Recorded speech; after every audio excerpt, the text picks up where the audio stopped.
नमस्कार। इमरान खान के ऊपर खासे मुसीबत के बादल छाए हुए हैं। अभी हाल में उनको एक इलेक्शन में, हालांकि इलेक्शन में वो जीते, उनको इलेक्शन में ज्यादा सीट्स मिली। उनकी सबसे बड़ी पार्टी बन गई उनकी सेनेट में उनकी पार्टी। लेकिन इस्लामाबाद यानी कि प्रेस्टिजियस कॉन्स्टिट्यूएंसी, जैसे दिल्ली में न्यू दिल्ली कॉन्स्टिट्यूएंसी प्रेस्टिजियस है, वैसे इस्लामाबाद जो कि कैपिटल एरिया है वो प्रेस्टिजियस कॉन्स्टिट्यूएंसी। उन्होंने 2 सीट्स दोनों हारी और एक जगह तो उनके फाइनेंस मिनिस्टर हार गए। इसमें क्रॉस वोटिंग बताई जा रही है। इमरान खान ने एक्यूज किया कि पैसा चला है और खरीद फरोख्त हुई है। सीक्रेट बैलेट से हुआ। इंडिया में भी सीक्रेट बैलेट होता है राज्यसभा का। क्रॉस वोटिंग की आरोप इंडिया में भी लगते रहे, कोई बड़ी बात नहीं है। गुजरात में लगे, कोर्ट तक गया केस। लेकिन इमरान खान ने कुछ ज्यादा दिल पे ले लिया। इमरान खान ने बोला कि अब हम कॉन्फिडेंस मोशन ला रहे हैं और दूध का दूध पानी का पानी, साफ हो जाएगा कि कौन कौन लोग थे जिन्होंने क्रॉस वोटिंग की। तो इसी पर हम बात करेंगे। हमारे साथ इस पाकिस्तान के सीनियर जर्नलिस्ट खालिद महमूद। खालिद साहब, आपका स्वागत है हमारे शो में।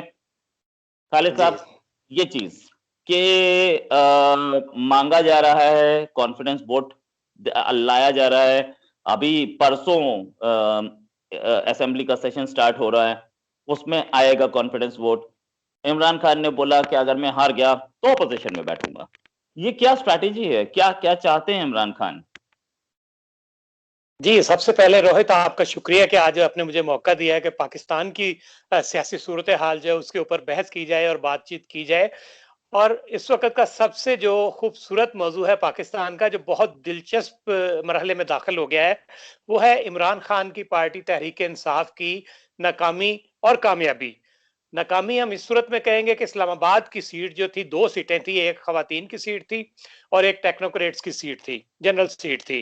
जिस जनरल सीट में उनका मुकाबला, उनके उम्मीदवार जो हफीज शेख जो पाकिस्तान के वजीर खजाना है, उनका मुकाबला पाकिस्तान के साबिक वजीर आजम जो कि पाकिस्तान डेमोक्रेटिक मूवमेंट के उम्मीदवार थे, जनाब यूसुफ रजा गिलानी, उनके साथ हुआ।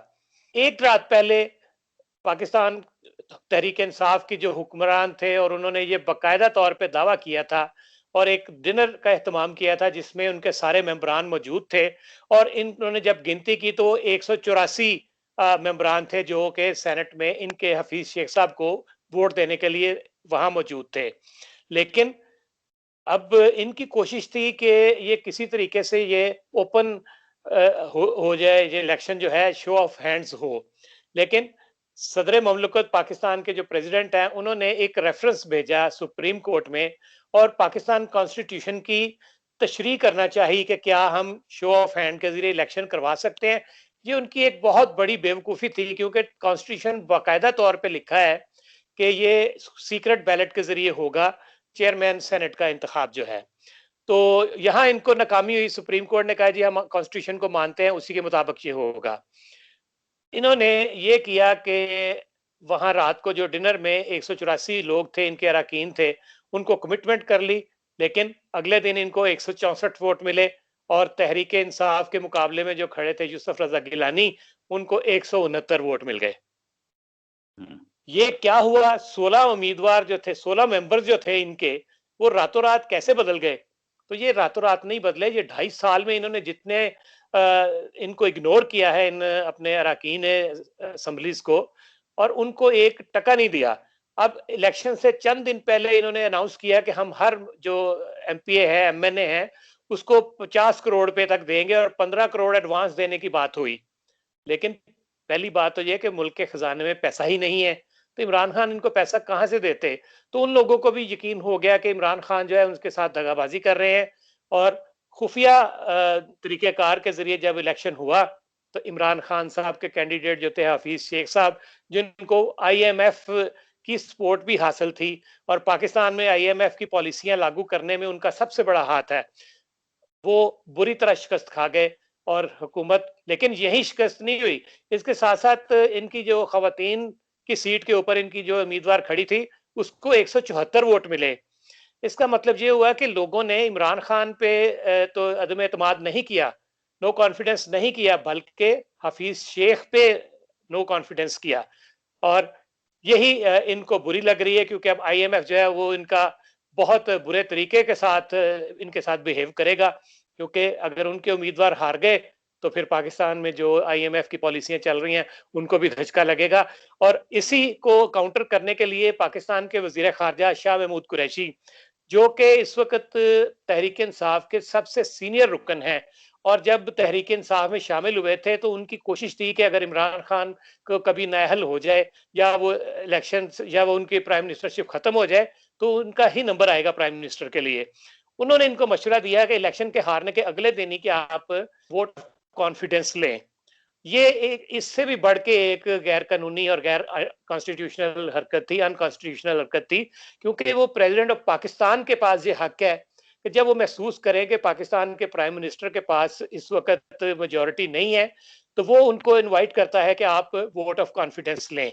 लेकिन इस तरह इन्होंने तहरीक इंसाफ ने एक और आईनी खिलाफ वर्जी कर दी। अब प्रेसिडेंट की तरफ से ही असेंबली का इजलास बुलाया जाना था, तो अगर हम ये देख भी लें कि प्राइम मिनिस्टर ने ये वोट ऑफ कॉन्फिडेंस के लिए ही असेंबली का इजलास बुलाया है, तो ये एक और मोहर लग जाती है कि प्रेसिडेंट ऑफ पाकिस्तान ने भी इन पे ये कह दिया है कि भाई आपके पास मेजॉरिटी नहीं है, अब आप वोट लो, अगर इसको हम कॉन्स्टिट्यूशनली कहें। तो अगर ये एक बहुत बड़ी इजलास सियासी इजलास बुला लिया गया, इजलास बुलाने के लिए क्या इसके पीछे सियासत है, क्यों बुलाया गया? वैसे तो कोई ऐसा प्रूफ तो नहीं था ना। एक एक कैंडिडेट हारा, ठीक है, वो हार जीत होती रहती है। कोई ऐसा प्रूफ था, कोई बिल गिरा था, कोई बजट गिरा था, कुछ ऐसा तो कोई प्रूफ नहीं था कि इजलास बुला लिया। क्यों इन्होंने किया? क्या ये चाह रहे हैं? और जिस तरीके से दिख रहा है पीडीएम हावी होती जा रही है, गवर्नमेंट गिराना तो टफ ही काम होता है, इतना आसान काम नहीं होता, लेकिन फिर भी कि इसके पीछे कोई बड़ी पॉलिटिक्स है क्या इमरान खान की, कि इजलास बुलाया गया ताकि एक मेजोरिटी प्रूव हो जाए, या मैं चला जाऊं, व्हाटएवर? जी, मैं आपको ये भी बताता हूँ। तहरीक इंसाफ के खिलाफ पीडीएम का ये प्लान था कि वो नो कॉन्फिडेंस मोशन जो है वो लेके आने वाले थे, और इनको ये कहना था कि हमें आप पे एतमाद नहीं है, आप एतमाद का वोट लें। अगर ये नो कॉन्फिडेंस मूव हो जाती तो ये भी खुफिया तरीकेकार से होती, ये भी शो ऑफ हैंड ना होती। तो इसीलिए इन्होंने ये कोशिश की कि इससे पहले के अपोजिशन की तरफ से ये डिमांड आए कि ये नो कॉन्फिडेंस वोट जो है इस वक्त चल आपके खिलाफ, हम नो कॉन्फिडेंस कर रहे हैं और आप वोट लें, तो फिर ये कॉन्फिडेंशियल होता, खुफिया बैलेट होता।